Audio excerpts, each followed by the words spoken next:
Alrighty, a very, very happy Friday, and welcome to another episode of the TNC Sports Talk. My name is Justin, and we are going to get you guys ready for some weekend sports. We'll go over SmackDown's preview about what's expected to take place this evening, and I was just kind of looking at the list, and they're already moving on from the WWE Championship match this past Friday, and they're ready to determine their new number one contenders in qualifying matches. So we'll review that. That's interesting. I also got a story coming out of the wrestling world about a possible WWE signing that we should be on the lookout for. NCAA Championship game will be taking place on Monday night, January 19th at 7:30. But I'm going to provide you my predictions today, kind of talk a little bit about the upcoming college football game, because by the time we record and publish our episode on Monday night, then the game would be in progress. So I didn't want to give you a chance to think maybe, he's watching the game and based off the outcome, he's going to change his decision. So I'm going to give you my prediction and who's going to win. I would tell you this, if I did it under like the bracket concept for March Madness, I would have been eliminated because I did not have Indiana beating, I didn't have Miami beating Ohio State. So, I would have been eliminated from it. I wouldn't have won. But we will also be looking into the upcoming divisional round games. There are 4. And I know I gave you my predictions yesterday. I got a chance to sleep on them.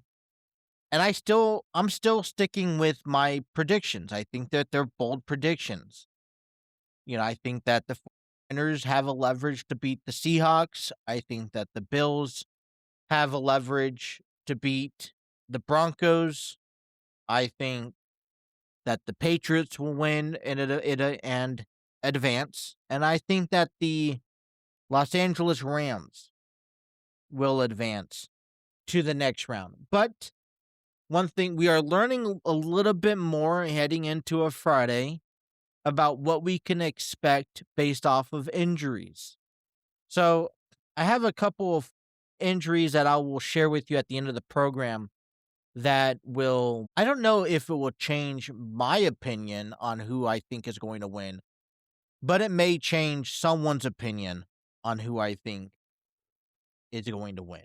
So I'm interested in learning what you guys have to say, what you guys think, and leave me a chat in the comments. So let's get down to business. And majority of our episode today is going to be talking about Major League Baseball, as Blockbuster deals have circulated and unfolded this morning, late last night, regarding the top free agent of Major League Baseball, Kyle Tucker, who has finally reached an agreement and with the Los Angeles Dodgers for a 4-year, $240 million deal. I woke up this morning and I saw this plastered all over social media. I saw this plastered all over the news. And it just kind of, I wasn't fazed by it. It wasn't shocking to me. I wasn't, oh my goodness, let's stop what we're doing. It wasn't that type of moment, but I think it's a big deal in multiple different areas. First of all, Kyle Tucker is signed, has been signed. This does a kind of affect, as we're 3, maybe 4 weeks away from, pitchers and catchers reporting, and we're just about a month and a half away from the first spring training games. This kind of acts as a domino effect for the rest of the free agency. So we see players like Bryce Hoskins and Cody Bellinger players that have not been signed, this kind of allows the room for teams to now, let's go sign everyone underneath Kyle Tucker. But the first thing that I was just thinking about when I was learning about this deal is, are you really surprised? Am I really surprised about Kyle Tucker?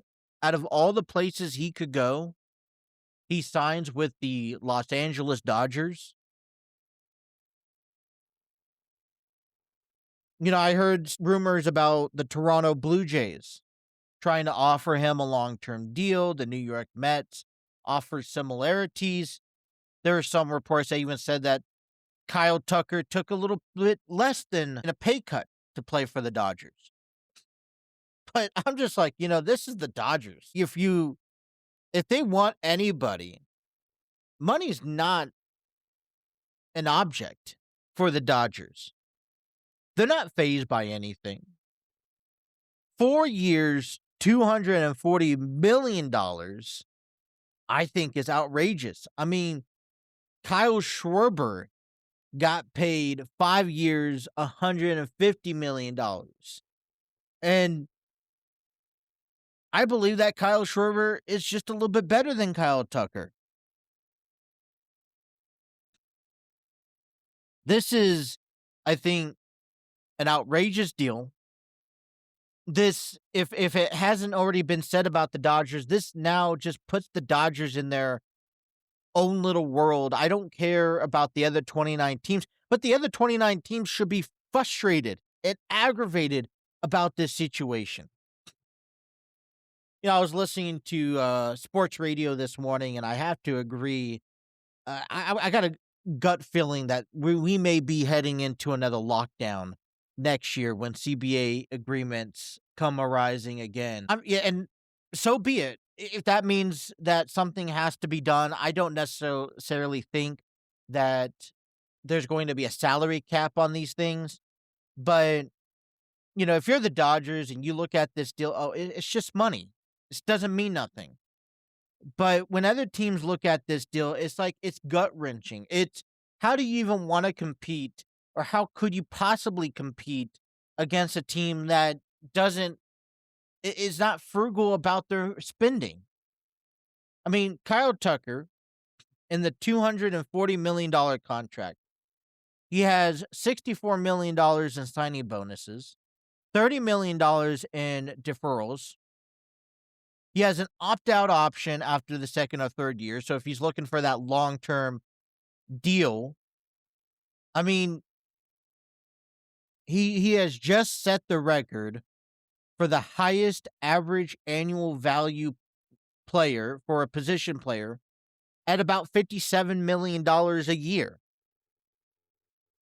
I mean, that puts Juan Soto's $51 million to shame.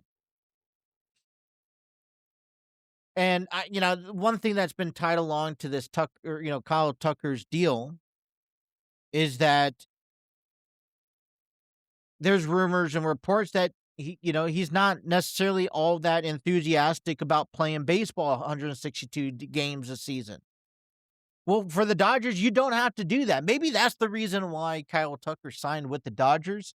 It's because you don't have to necessarily be required to play for the duration of the entire year. If the Dodgers really wanted to, they could tell Kyle Tucker, you know what?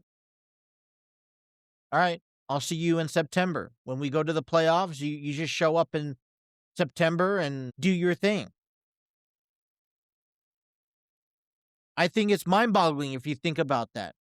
Is that there's no player on the Dodger roster that's required, that's going to make that, is going to be a difference maker whether or not the Dodgers make it to the playoffs or nonetheless win a division if they don't play 162 games. We look at this Reds team, for example, and I think of it, compared to the Reds, it's like, I'm going to need everyone on deck for this year. I'm going to need Spencer Steer as much as possible. I'm going to need Ellie De La Cruz.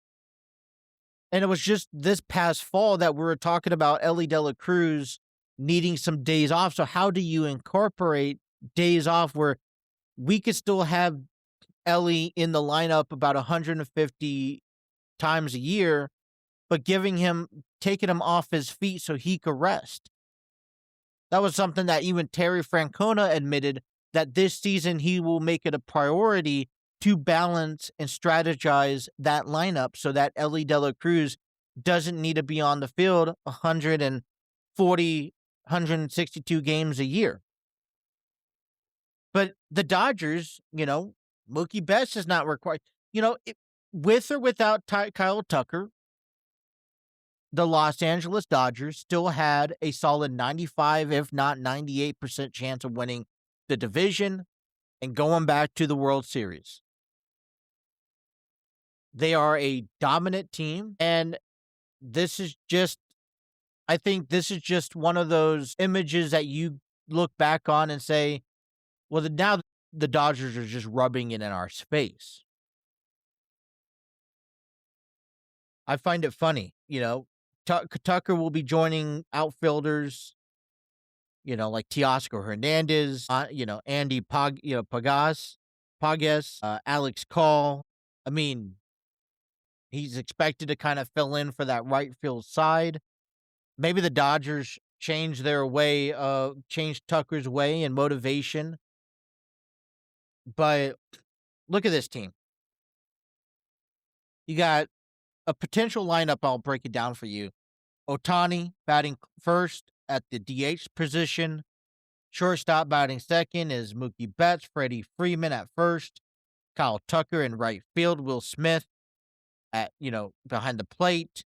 Max Muncy at third base. Teoscar Hernandez in left field. Tommy Edman at second base. And Andy Pagas in center field. This is really, you talk about an all-star lineup. This is the closest you're going to possibly get. And it doesn't seem like the Dodgers are even near to be done with this deal. Let's not forget, they went ahead and signed Edwin Diaz to a $69 million deal for 3 years as their primary closer. The Dodgers' projected luxury tax on their payroll this year is $350 million. Not even double. That's more than double than what the Reds have to offer. I feel like I said, the Reds are in their own circle. They're in their own bubble. Or the Dodgers are in their own bubble. And when I look back and I'm like, how do teams compete? I could just imagine right now what everyone else is saying in that division.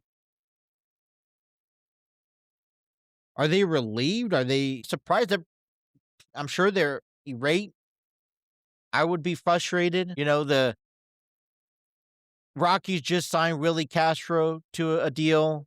The Diamondbacks have attempted to sign some players, bringing in Nolan Arenado and keeping Ketel Marte in hopes that they have a chance at a division title. Even the Padres re-signing Michael King. But then the Dodgers just, mid-January, swoop right in, pick up Kyle Tucker just for the hell of it, and they kind of shut up and quiet down the rest of the division. So, if you're in the National League West, the good news is you don't have to worry about competing for a division. You have to worry about, you can sit back and cruise all your way into a wild card spot. But man, I feel like the Dodgers are just laughing, licking their chops at the rest of the world in this deal. It's crazy to even think that. And it's not so much Kyle Tucker and picking him up. It's this lucrative contract you're paying a player $60 million who can practically sit there for the next, 4 to 6 months and wait for the postseason to come before he wants to show up.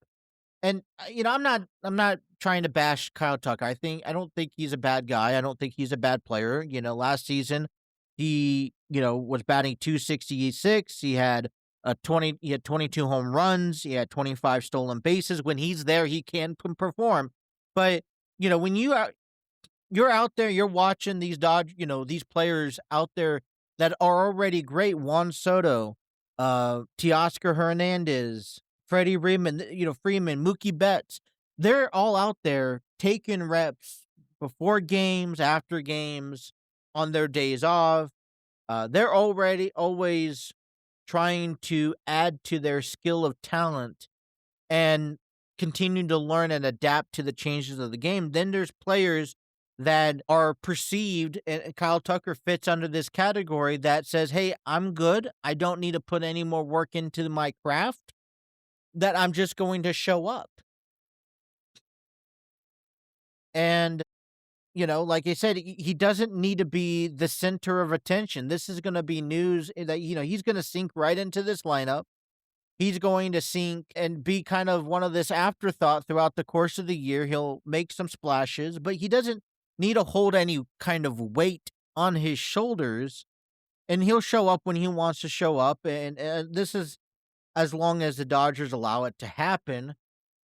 But, this doesn't just apply to Kyle Tucker. It doesn't fall on Shohei Ohtani. It doesn't fall under Mookie Betts anymore, Max Muncy. They can now strategize this year and highlighting key players. Right, this is in May. We're going to back off on this player, maybe give him some more resting days, and he doesn't perform well. Like, Dave Roberts has it made out for him, and it just gets even better for him in an opportunity of going on to winning another World Series. But it got me thinking, like you said, I don't necessarily think that we're going to end up getting a salary cap for these players. But, it gets me thinking about, what should be changed, because, the Dodgers, it's just free willing nilling to spend. A lot of people are out to say, well, who cares? But what does it do for everyone else? What does it do for low market teams that, don't have the budget to, spend $50-60 million on a single ball player? We're talking about Reds baseball over here, and we're trying to come up with, well, with what we do have, can we land anyone? The Mets, I think, you took a blow. If you're Toronto, if you're the Mets, all right, it's move forward. How do we bounce back? And how do we walk away some sort of victorious over this deal that we did not get? But was it a good decision? Was it best for business if you're Toronto or the Mets? If you think about it, was it the right decision? Hey, it wasn't going to work out, and so be it. Because now you can focus on other players. I mean, Houston decided to drop Kyle Tucker. So the Cubs took him on last year. Not even a year goes by and Kyle Tucker is back again in free agency, not willing to pay him out. So the Dodgers are along that line. But I got to say that it doesn't shake up baseball, but it gets you kind of guts you out, any chances of trying to contend. I don't know, the Padres, it could work one of two ways. The Dodgers could go on and win another World Series, or they can, utterly fail. And I will sit back and think about this contract deal.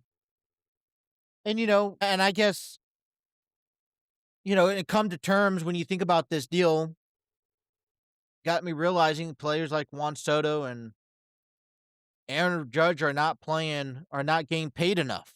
If you think about it, I certainly think that they're not getting paid enough if you look at this deal, because no disrespect to Kyle Tucker, Juan Soto is a better ball player than you.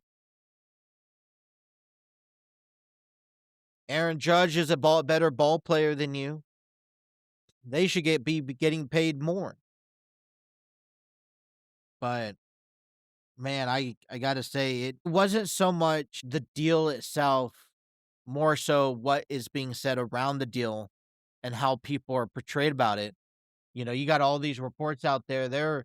They're excited. They're saying this is great for baseball, and sure, but it's not great for the other 29 baseball teams. Something has to be changed, and I don't know what that's going to be, but it may end up turning into a lockout here next season if this doesn't get under control.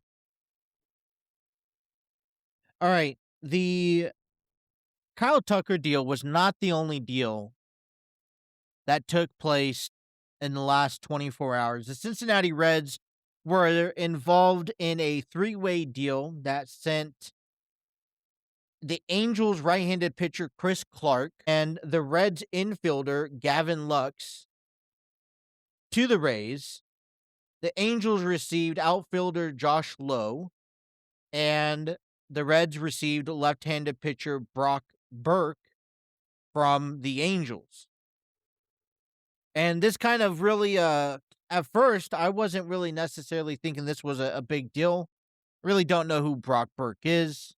Last season, he went 7-1.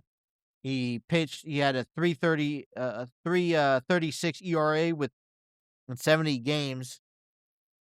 And what we're sending off is a 28-year-old, batter who really, honestly, only fit our designated hitter spot. Was used as a backup player to second base and has some fill-in roles in the outfield. He was getting paid $5.5 million. He batting 269 with 5 home runs, 53 RBIs in 140 games.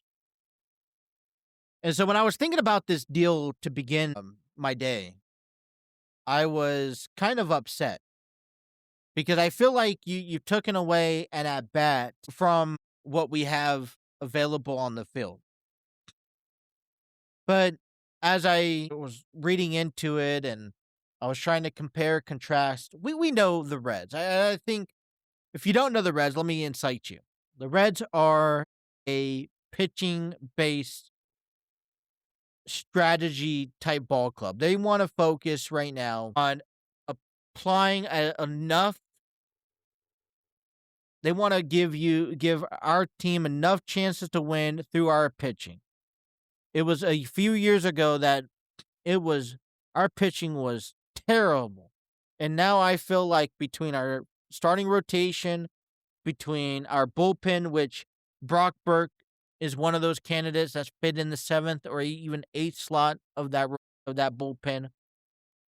We build and we strengthen our bullpen, and we'll compromise with a weaker, defense and offensive front, knowing that our bullpen and our rotation will keep us into ball games heading into the 7th, 8th, or 9th. And then we will capitalize, or at least our intent is to capitalize on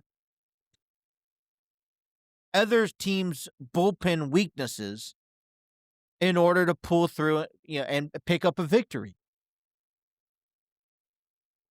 So what does this deal really do for the Reds? Well, first of all, on the field, it gives more playing time to J.J. Bleday, Dane Myers, Will Benson. We knew by now that, Matt McLean's your everyday second baseman. The only thing I think I struggle with is maybe we have our outfield can be rotated in and out, sure, but who is our designated hitter? I don't figure that Tyler Stevenson would be our everyday designated hitter.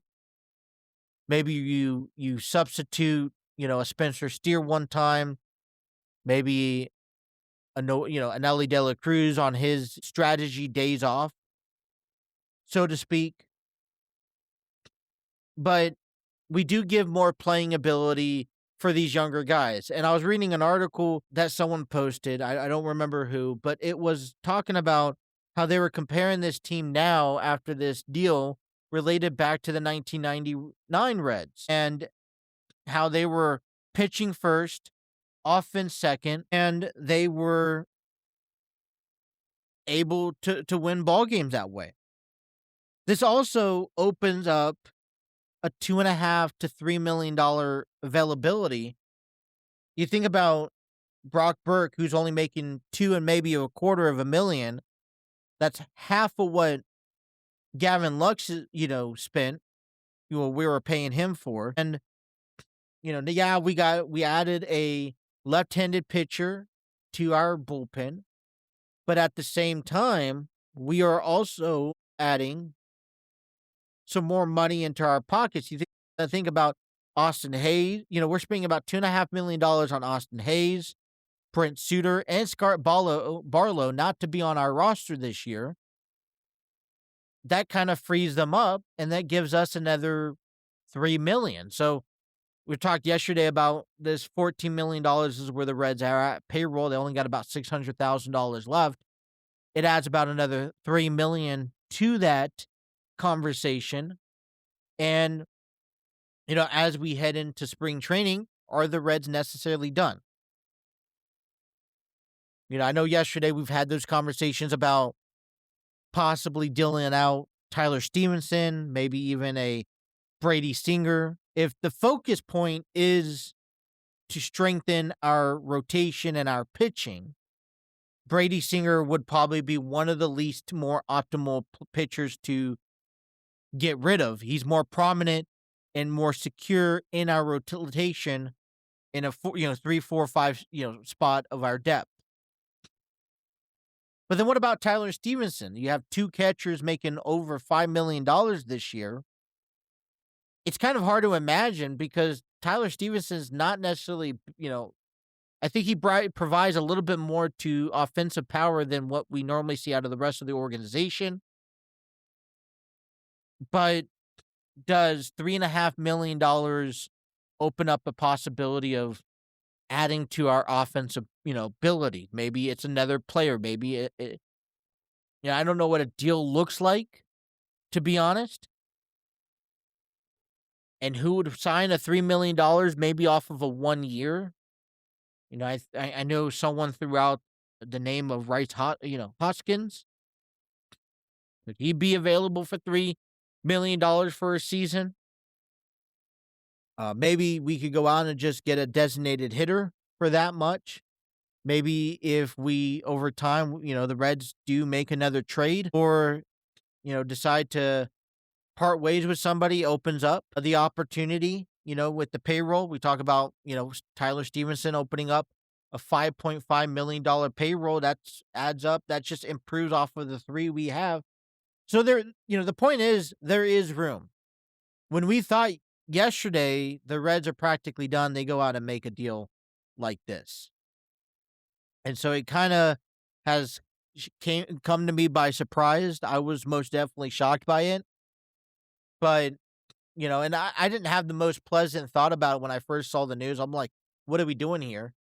But after sitting on it throughout the day, I've been able to come to terms and conclusions that it's probably best for business. We've done our due diligence this offseason by picking up Blade and Dane Myers. Let's see what they have. If it's better than what,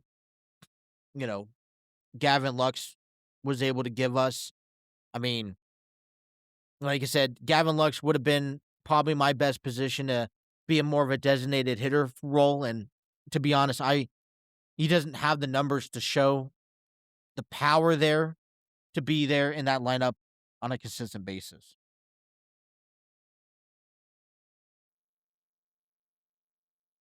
Alrighty, before we move on in our sports conversation here on a Friday, and trust me, this hour is going by, I want to just talk a little bit about Enlighten Studios, just like I do every day. Enlighten Studios has a calendar worth of events that I encourage you guys to stay up to date, stay connected, and be well informed. Come join us and join the performing arts world in 2026. You could do so by following Enlightened Studios on their Facebook page, Instagram, Twitter, TikTok, and also on their YouTube page. Follow, share, let your friends know. They got upcoming events here in the month of February as we head into Valentine's Day.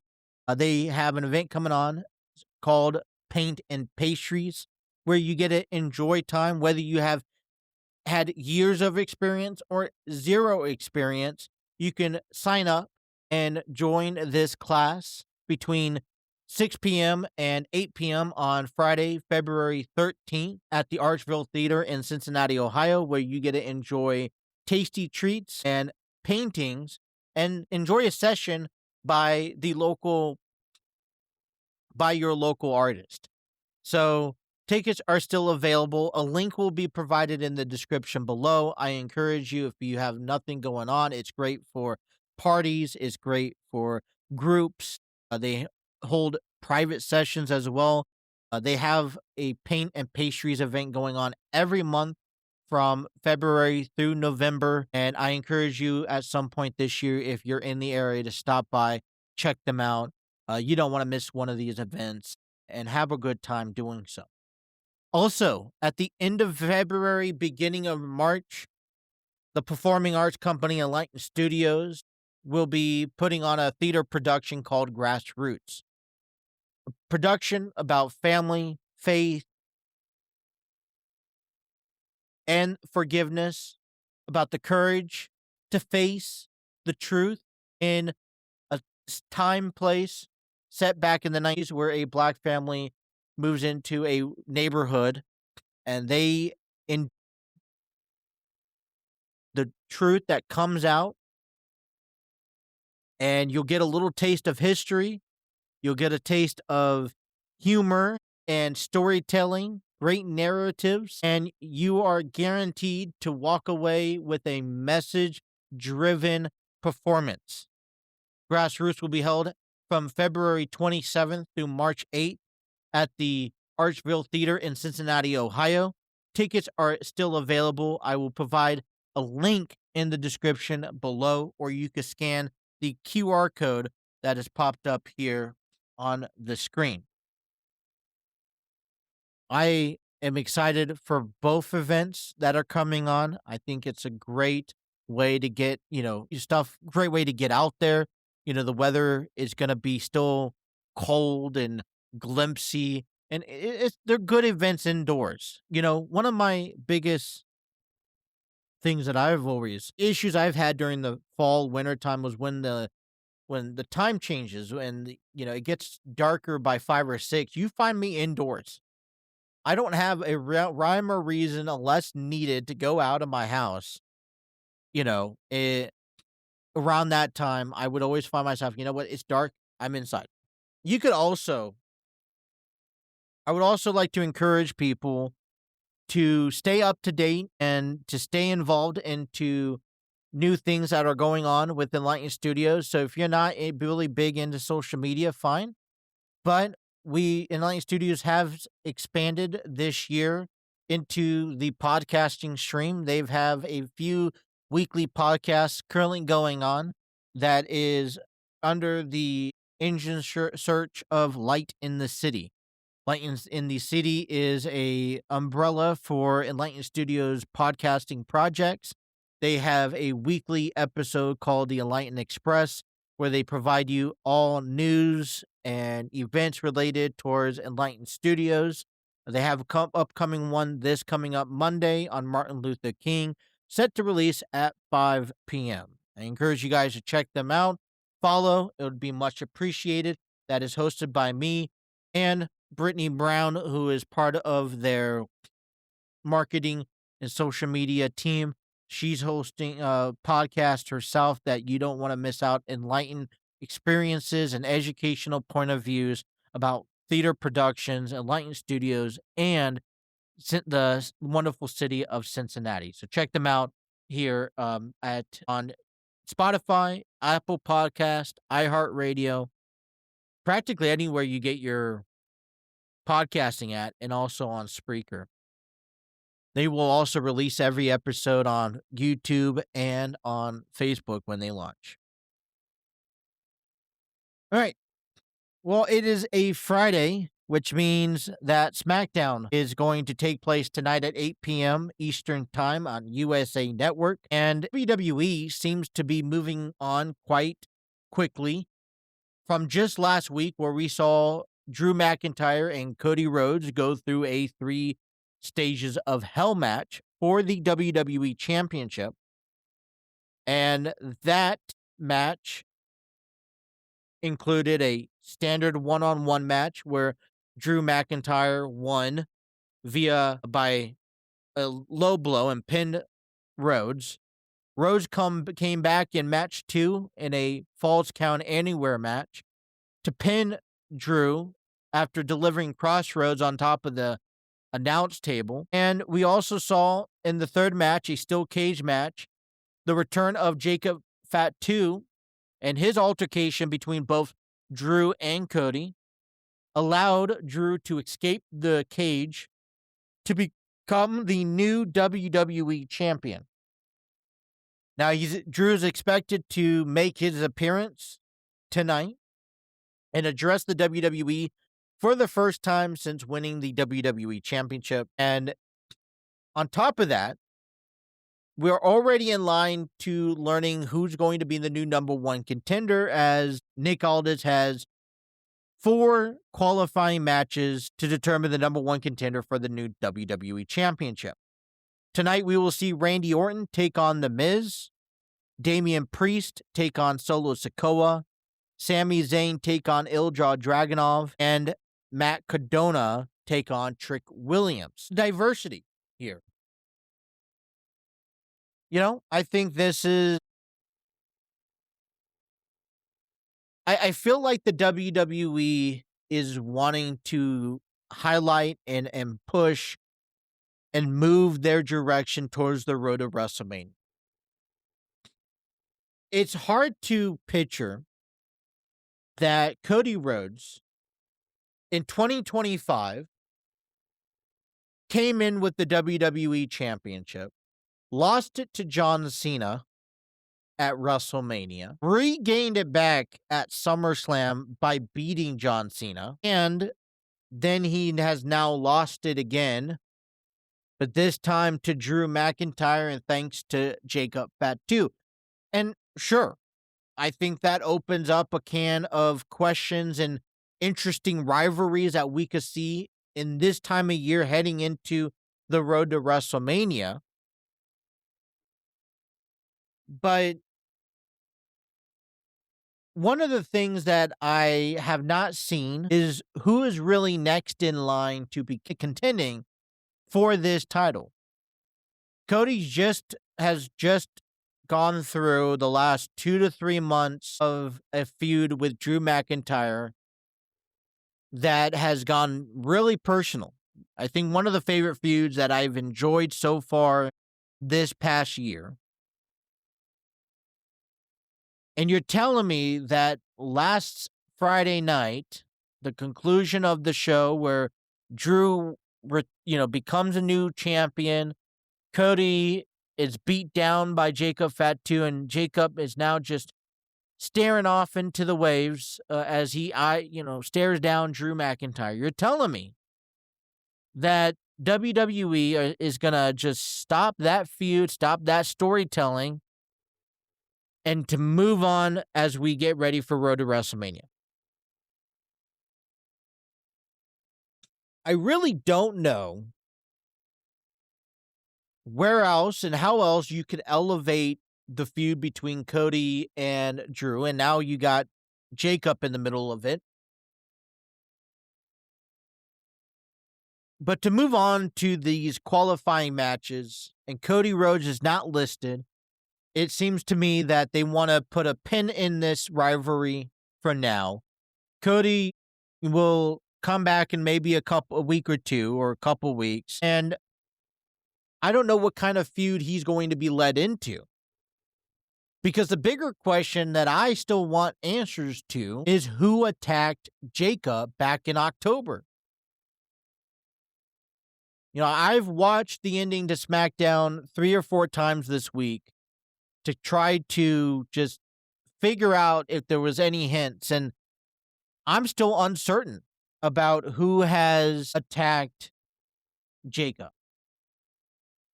I want to see, because I posted on Twitter. That's what I call it, at least. I want to see if I could get the results. I posted on Twitter the question last weekend, earlier this week. Who was the one who attacked Jacob Fatu? You can still chime in, but on Twitter, I asked, with Jacob Fatu's return, an attempt to stop Drew McIntyre from escaping the cage, but a brawl breaks between Jacob and Cody Rhodes, allowing Drew to escape and win the WWE Championship. Who attacked Jacob Fatu back in October? So far, there's a 60% of the people who voted said that Cody Rhodes did it, and the others have said that that Drew McIntyre. So 60-40%. That's where we're at. It eggs me to believe we honestly do not know who attacked Jacob. So that's going to be my number one thought heading into SmackDown tonight. And I don't think we're going to learn much of those answers. Carmelo Hayes will also host another United States Championship Open Challenge match, as I'm actually happy in how this title has been represented and put up. This is something that was dated back when Ilja Dragunov won the United States Championship, and I like the idea of utilizing this title and contending each and every week. Got to remember, SmackDown is on a 3-hour time, and they have to fill in some slots. I think this only does one. I think this only helps the United States Championship. I think it helps Carmelo Hayes because it keeps him active in the ring, still working on his skills. That was a conversation we had briefly yesterday, how, with the lack of house events, we don't necessarily see athletes put in a lot of matches. And so every time you can get a chance to have a match, that just helps yourself out and helps you progress, and especially if it's with different people. But that is your SmackDown in a nutshell coming into tonight. We're still on the road to WrestleMania, to the Royal Rumble. I will say that. But yeah, who do you guys think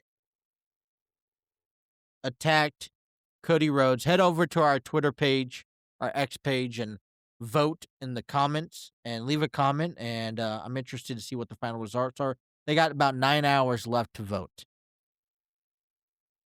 All right, other WWE news that I wanted to share with you. This is kind of maybe took some reports in an interesting conversation, as it seems that the WWE has shown interest in an AEW wrestler who has allowed their contract to expire as of yesterday.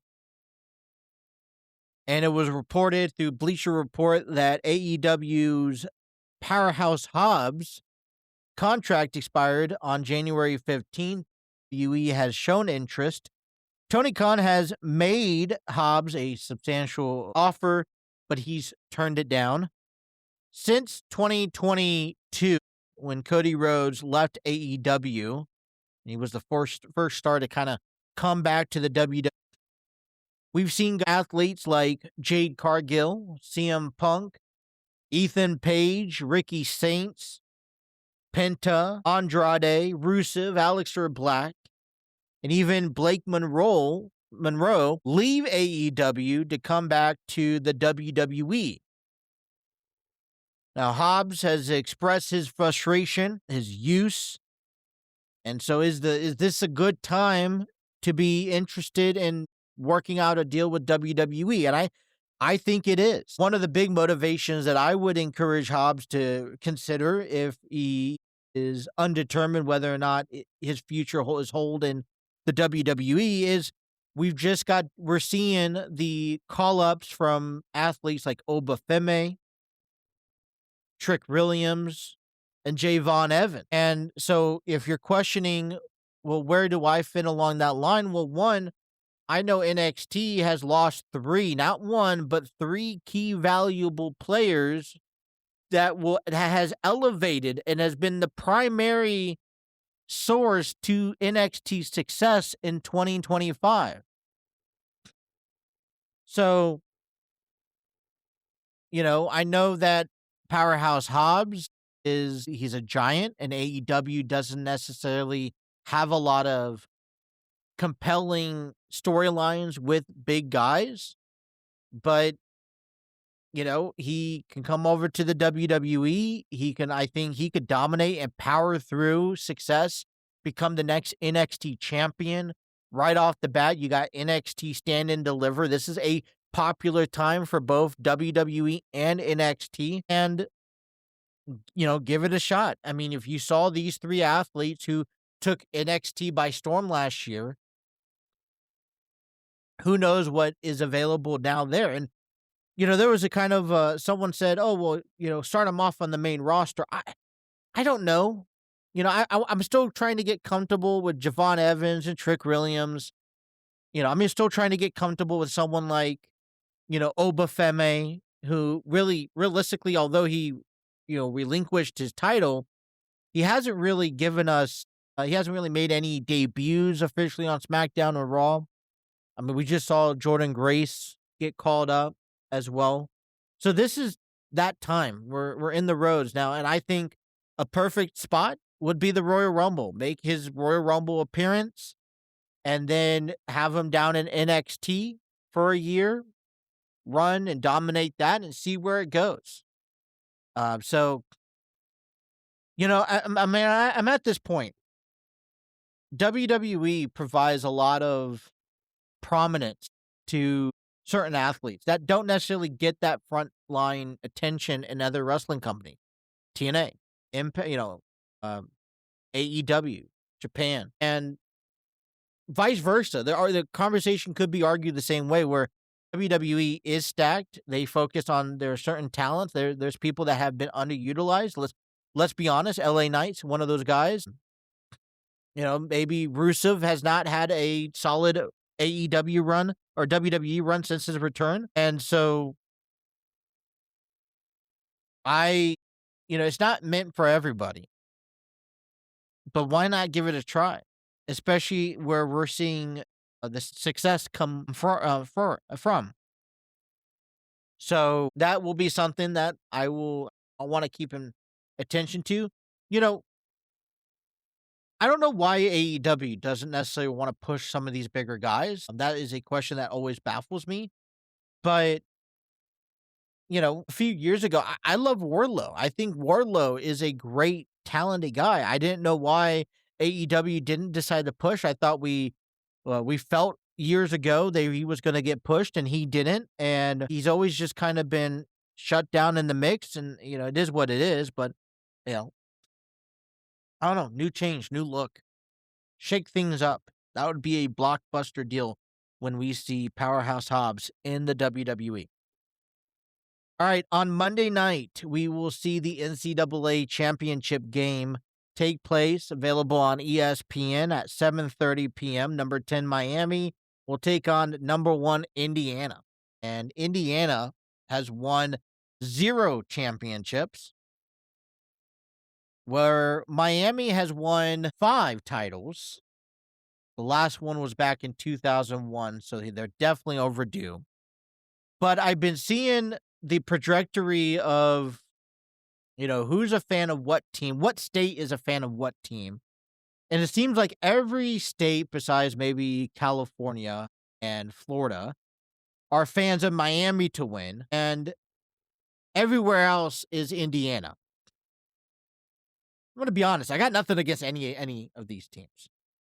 It's going to be taking place at the Hard Rock Stadium in Miami, Florida, where I think Miami has an upward advantage being on home field turf.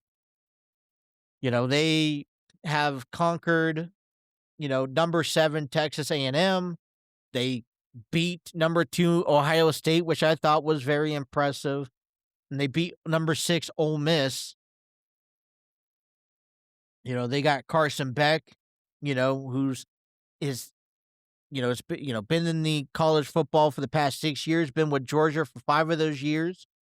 He's thrown for the tenor with 11,493 yards. He's had 87 touchdowns and 31 interceptions to go up against a Heisman Trophy winner, Fernando Mendoza.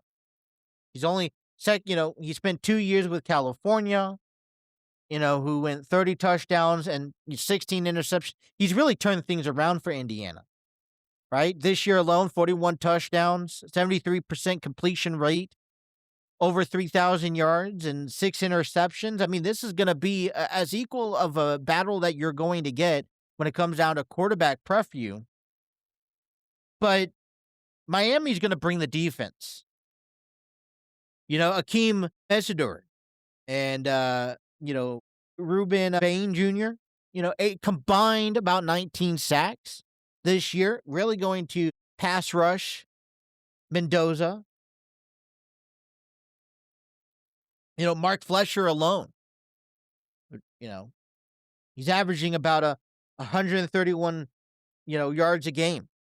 And so Miami, has a lot of hype. When you go out and you beat teams like Ohio State, Miami was an afterthought, was arguably one of those debatable things because it was with Miami. And I remember when Notre Dame was like, who's going to have the final spots in the college football playoff bracket? Everyone said, no, Miami doesn't deserve to be in there, but they gave them a shot anyways, and look where they're at. They're in the right one. So you know what? Congratulations. Give you a round of applause to NCAA and whoever made the bracket, because Miami, number 10, has proven to everyone that they belong.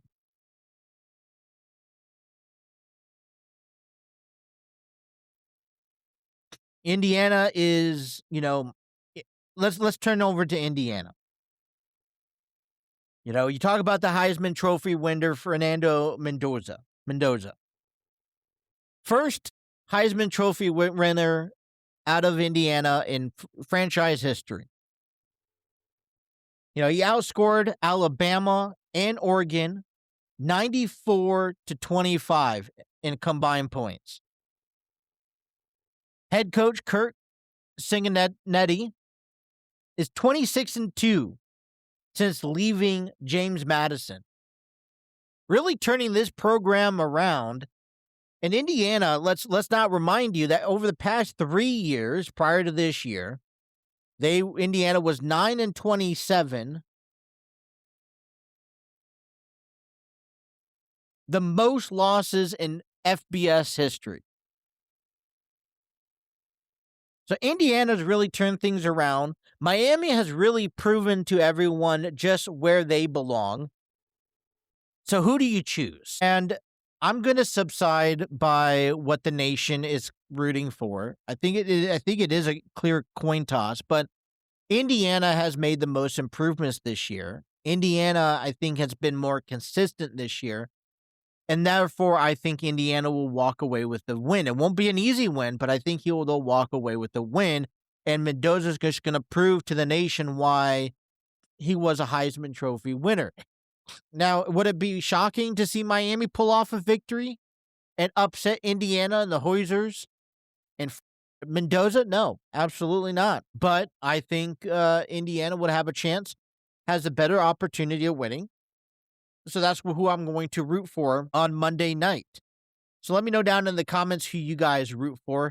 It's just a quick, interesting couple notes heading into divisional round weekend. I know I gave you my predictions yesterday, and I reiterate them at the beginning of the program, but just upcoming news. Yesterday, Sam Darnold tweaked his oblique during practice. He is still quite, capable of playing on Saturday, but it's going to, the question is, how is it going to affect him?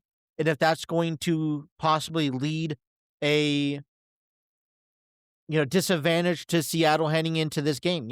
Sam Darnold had to claw his way to get into this postseason, win the final, game of the season to get the number 1 seed. So is that going to really impact the Seahawks? Josh Allen, he's listed. Man, look at this list: foot, knee, and a right finger injury.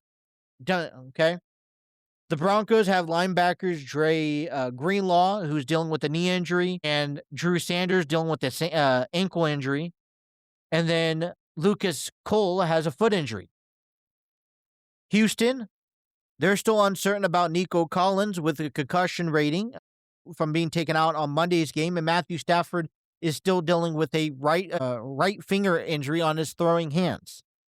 So, and I get it. Postseason, people are injured. Sure, Matthew Stafford can play around these type of injuries. Josh Allen has been here before where he's been banged up. How much does these injuries affect and take a toll on the chances of you winning a game? I'm still going to stick by my predictions and think that the Rams are better off, progressing and beating the Bears and the Niners and the Bills, and even the Patriots are going to walk away victorious. So that is just kind of a brief look at with the injuries and whatnot. But that is all the time I have for you guys. I want to thank everyone for tuning in. Please follow us on our social media accounts: Facebook, Instagram, X, TikTok, wherever you guys get your social media news. Please follow us, share it with a friend, like our show on our YouTube channel, like, share, and subscribe. And also be sure to download us and take us on the road with you everywhere you go on our podcasting apps. We're on Spotify, iHeartRadio, Spreaker, and anywhere you get your podcasting needs. We will be back on Monday with a recap of NFL Divisional Weekend, recap SmackDown for you. And if there's anything else that comes around the world of sports, we'll have it on the conversations next week. So that is all the time we have. Thank you again. And until Monday, have a very good weekend. Stay warm, stay dry, stay safe. See you Monday. Take care.